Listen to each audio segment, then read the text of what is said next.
Hello and welcome to the Spine and Nerve Podcast. My name is Dr. Brian Joves. And my name is Dr. Nicolas Karvelas. And thank you all for listening and watching and hopefully learning something as we're going along this journey to educate and give people some awareness of all of the different things that we do as physiatrists and pain medicine specialists. Today, we are going to dive into a new topic not a new topic that we haven't covered before, but a new nomenclature for a diagnosis that we've covered many times and that we often treat in pain medicine. But before we do that, just wanted to once again thank you guys all for listening. Please reach out to us with questions, comments, anything that you'd like us to cover and go more in depth on so that we can provide more value for you. We would really appreciate it. But without further ado, Dr. K, please introduce our topic today. So yeah, the primary purpose of this talk was, number one, to introduce a new term that was created by an expert panel, but also to quickly review what that term is working to encompass, which is, and the term itself is persistent spinal pain syndrome, which is working to continue to optimize our, as Dr. Joves said, nomenclature for what we see clinically in our patients, which has been referred to in the past as failed back surgery syndrome or post-laminectomy syndrome. So we wanted to introduce the new term because in the future, for those of us dealing with patients who have this persistent spinal pain, we may be utilizing this nomenclature. But we also want to briefly review the subject, specifically in terms of definition, epidemiology, and pathophysiology, and then we will obviously go into treatment in the subsequent episodes on this topic. Yeah, I think this is a really interesting just idea, right? Trying to work on optimizing the actual nomenclature for the diagnosis. You brought up how in the past, a lot of the phrases that were used, failed back surgery syndrome or post-laminectomy syndrome, I think is more of what came in during our times, and so the term that we're more familiar with, but there's a lot of kind of unwanted judgment in those terminologies, right? And so I think part of the reason why this expert panel was looking for a new way to communicate about this disease process was because this isn't meant to be a judgment on somebody else, right? Calling something a failed back surgery syndrome sure makes it sound like there was a problem with the surgery or something along those lines, which most of the time is not at all the case of what's happening. It's just the patient continues to have pain despite the fact that anatomically there's no more pressure being placed on those nerves. And so I think part of the reasoning for this was trying to remove any judgment that comes from these words, and honestly, likely to be able to help more patients, right? Because I think one of the things that a lot of us see is that, because of this nomenclature, a lot of people who perform spine surgery are not wanting to admit, I shouldn't say admit, but don't like using those terms because it makes it sound like they did something wrong, which they didn't most of the time. And it's just this pain pattern that continues to persist. Mm-hmm.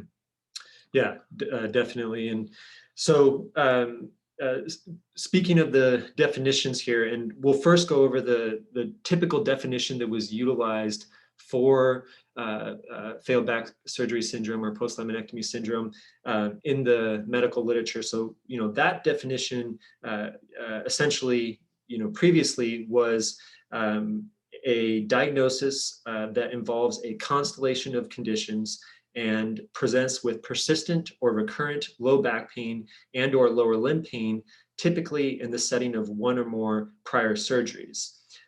So as Dr. Joves brought up, there's a couple of there's some considerations there, including the fact that obviously this predominantly involves the low back and lower limbs, but we know that this very much can involve the neck and upper limbs, and occasionally, even though the thoracic spine does have the benefit of being splinted by the rib cage, occasionally the thoracic spine as well.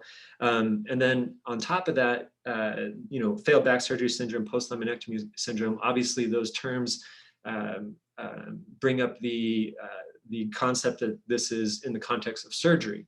But we know from studies that if someone has a persistent, significant disc herniation, you can actually get, epidural, fibrosis around that nerve root, and you can have a very similar clinical picture to what we see after someone has had surgery and has persistent symptoms. So we don't necessarily, that's one of the concepts that this expert panel brings up repetitively, is that we don't, we want a term, or continue to optimize the term to include patients that haven't necessarily undergone surgery. Yeah, and I think that's a really good point, because we've brought it up before in this the context of this podcast, and talking about the different ways that we're looking at things. And obviously, if it's lumbar radiculopathy or stenosis or something along those lines, where there is an anatomic pathology that's putting pressure onto a nerve and causing pain, but what happens as that evolves and changes, and all of a sudden now you just have this kind of chronic around the clock type of pain, which isn't necessarily anatomic, where the positionally you're getting more pain, but you just have this kind of constant pain. I mean, I think that's usually when what I've explained before in my head, that's when I'm say, okay, this is no longer purely pressure and nociception. This is now a chronic neuropathic process, and I believe that's kind of where they were heading, is trying to say, okay, there are these patients that are different than what we would normally consider as a lumbar radiculopathy. Mm-hmm. So in terms of, I did my best to develop a definition based on this article, and so we'll get into that in a second. But essentially, this article was published in Pain Medicine in April of this year, 2021, by Dr. Karvelas and his colleagues. It was an expert panel, like I said, who worked to propose a broadly applicable, while at the same time more precise and clinically informative term. They used the Delphi process, the same process that was utilized to create a complex regional pain syndrome type 1 and type 2 categories and definitions. And they ultimately developed the term that we brought up in the beginning, persistent spinal pain syndrome. This term was essentially chosen for many of the reasons that we ultimately try to optimize nomenclature. The goal is to provide a term that helps research, in terms of a better, or I hesitate to always say the word better, but a term that, we're continuing to optimize the patients that we're utilizing for research to advance the treatment for those patients dealing with this, and then also communication between medical professionals as well. So like I said, my attempt at the definition here of persistent spinal pain syndrome would be this. So this is not a single diagnosis, but rather an encompassing term that includes persistent, and that's the key. So not just chronic, which is more of a duration time, but persistent. So yes, it's going to be a chronic state, but it's persisted despite treatment, and that doesn't necessarily mean surgery, but it's persisted despite, typically what would be adequate treatment. So a persistent painful disease process of spinal origin. And what's brought up multiple times when they're discussing this is that, it's of spinal origin and it's linked to humans' predisposition to develop painful pathology in the spine. And obviously evolutionary, we look at evolution, our upright posture, our body has tried to adapt to that over time. Obviously, we're very different than what a Neanderthal would look like in terms of our gait and biomechanics, but we still have this evolutionary lag, as they described it, which I think is appropriate. And so essentially, we have this predisposition to developing painful spinal pathology. Now, continuing with the definitions, so persistent spinal pain syndrome, its distribution of symptoms can be axial and or radicular, and although commonly lumbosacral, can be cervical or thoracic. And importantly, as we brought up, spinal surgery may or may not have occurred and may or may not be the primary contributor to the symptoms. So that's kind of how I tried to best, I know it's a long definition, but that's how I tried to summarize their article. The last thing I would just bring up in terms of definition is that they did propose subtypes. So essentially I could imagine in my head, if you're giving a patient a diagnosis, you have these subtypes of persistent spinal pain syndrome type 1 or type 2. So essentially similar to CRPS type 1 or type 2. So persistent PSPS type 1 would be no surgery, and then persistent spinal pain syndrome type 2 would be in the context of surgery. And then the location, so you would say type 1 or type 2, and then you say the location, cervical, thoracic, or lumbar, and then you would specify axial, radicular, or mixed, and then you would specify nociceptive, neuropathic, or nociplastic. And so you have these subcategories where you can kind of give a pretty specific definition of the patient that you're dealing with, like I said, that then ultimately may optimize research and communication between providers. So now, like I said, we did want to review the epidemiology and pathophysiology to some degree. As Dr. Joves knows, I love pathophysiology, but in such a broad, and to the credit of everyone who's worked on this definition, as you can see, this is a very broad term, and so then the pathophysiology becomes a little bit difficult. But however, I do think that there is that kind of classic persistent spinal pain syndrome patient, and I'll talk about a couple of pathophysiology that we may see in those patients. So in terms of epidemiology, please, take these statistics in the context that we're continuing, obviously, to work on, because obviously this is a new term. So a lot of this epidemiologic research is, in the context of other terms. And so these statistics, like I said, take that in that light. But when we look at the incidence of developing, post-laminectomy syndrome or failed back surgery syndrome, a lot of the epidemiologic studies will say that patients will develop that, after surgery in about 10 to 40% of the cases. But there's quite a bit of variability in that research, and there's definitely a variability in terms of the patients, how they were selected for the surgery. And so bottom line is it's a very heterogeneous population that we're getting these statistics from, but still it's good to have those reference data. One thing that I thought was interesting when I was looking through the epidemiologic studies was that when you look at the success rate of spine surgery, Dr. Nachemson, I hope I say his name correctly there, he demonstrated that statistically after the first surgery, what was defined as the success rate was around 50%. After that second surgery, 30%. After the third surgery, 15%. After the fourth surgery, around 5%. And those patients who've had 3 or 4 spine surgeries, that's definitely where we get into that kind of classic persistent spinal pain syndrome presentation. Now, in terms of the pathophysiology, so obviously there's a ton of factors that come into play here, and we can think about it, classically we used to think about it in terms of preoperative, intraoperative, and postoperative, but like we've emphasized, this new terminology won't necessarily, doesn't depend on the patient having surgery. However, I do think, especially for the patients who have undergone surgery, it's good to think about these factors, and obviously a lot of these factors apply to patients who have not had surgery. But so preoperatively, for the patient from a psychiatric perspective, do they have depression, anxiety, their coping strategies? Obviously, we've been over that in depth in terms of how that can affect chronic pain.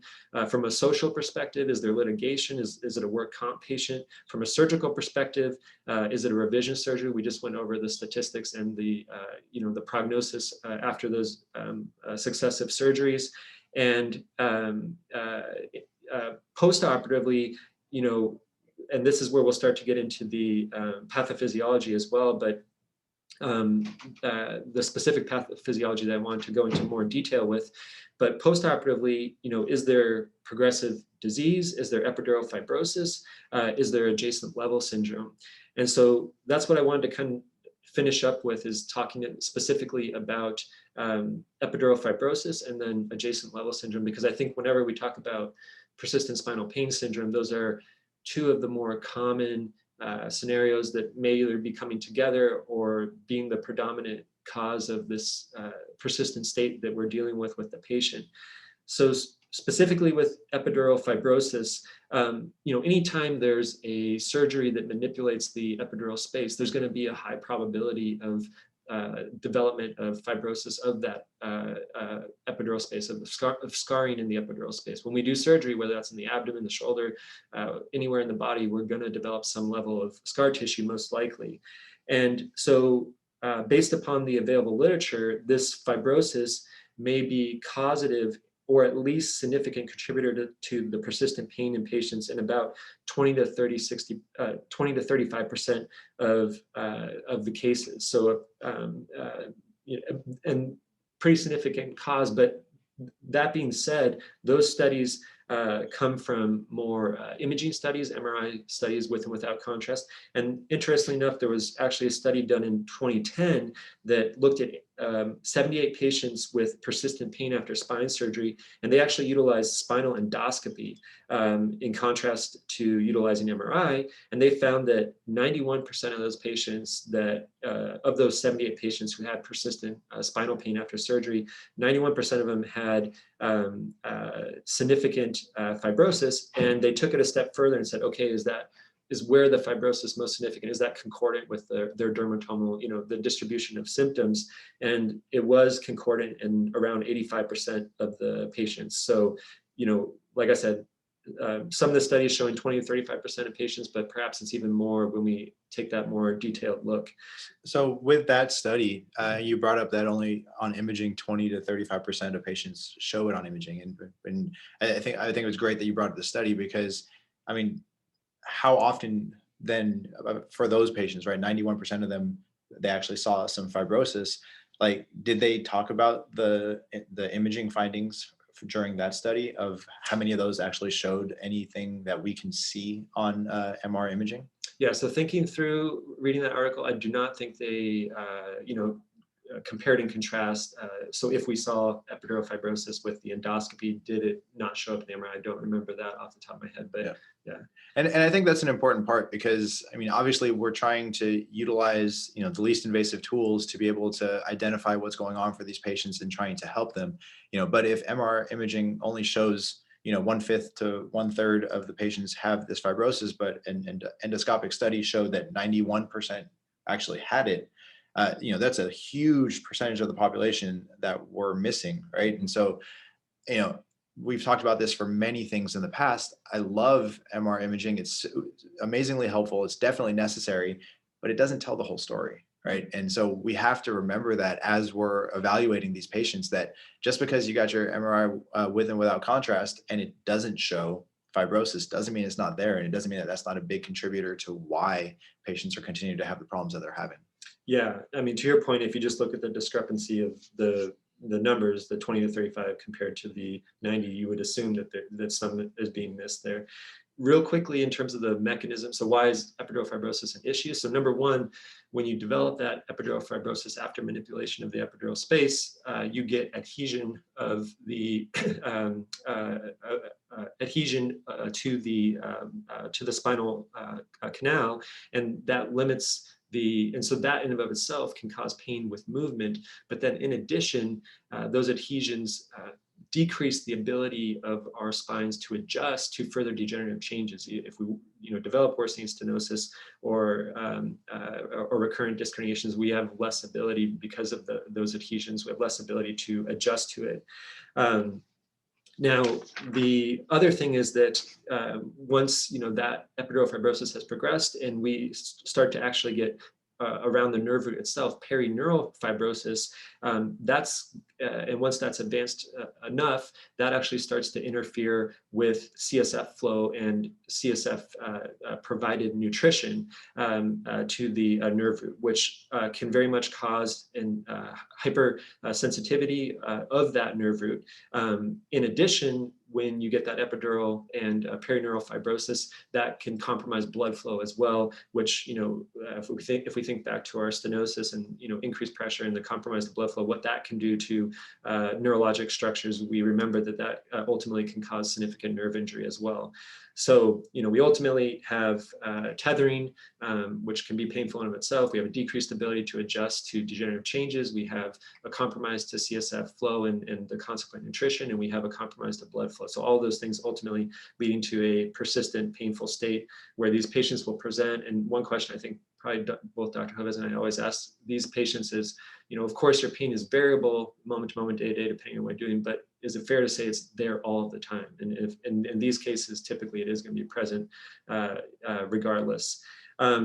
And to your point, I did want to bring up, because you brought up MRI with and without contrast. So when you are considering your post-operative imaging, as long as the patient and their comorbidities, obviously specifically their kidney function, allow it, we do want to get that MRI with and without contrast, because it is a valuable tool and it can help differentiate, whereas an MRI without contrast will have trouble differentiating between a recurrent disc herniation, which potentially would be amenable to surgery, a repeat surgery, versus granulation tissue. And so with an MRI with and without contrast, you're able to differentiate between that scar tissue, which is going to obviously be more vascular and have enhancement, in contrast to a recurrent disc herniation, which will not demonstrate that enhancement on the early post-contrast scans. So we don't want to go too much longer here, but just to wrap up, I know adjacent level syndrome. It's a very common, and it makes sense too. And I think it's something that once you explain it to patients, they can really grasp it. But essentially, once there's a surgery, including spinal fusion, this results in changes in the biomechanics of the spine and increased load on the adjacent segments and consequently accelerated degenerative changes. So in terms of the epidemiology of that, studies have demonstrated the incidence of significant adjacent level syndrome to occur in about 35% of patients after fusion. And if you think about the levels that are commonly fused, we see a ton of L4-5, L4 to sacrum fusions, and we know that typically 70–80% of that flexion extension movement is going to occur through the L4-5 and L5S1 levels. So you take away the movement of those levels, that's a lot of stress on the segments above and below the SI joint and then the L3-4 joint. Yeah. Yeah, and I think we've covered adjacent segment disease pretty significantly in the past. And so if I can remember to find those ones, I can definitely put that in the show notes. That way we can address it. But 35% at 10 years is where they've followed up on the adjacent segment disease. And so I remember, in attending very early on in fellowship was like, okay, 3% per year, 3% per year, 3% per year, just as a way of remembering it. But, that is something that, the longer that those stresses have been changed and the longer that those force dynamics have been changed, the more stress goes on to those joints that don't normally accept them. But yeah, so I think that is actually a pretty darn good summary of that article and kind of working our way through there. I don't have any questions left for you. Do you have any questions left or anything left that you want to say to everybody out there? No, that's it. Thank you. All right, guys, have a great week. And we will talk to you next week with hopefully a little bit more of the studies behind this, maybe even some landmark research. Who knows?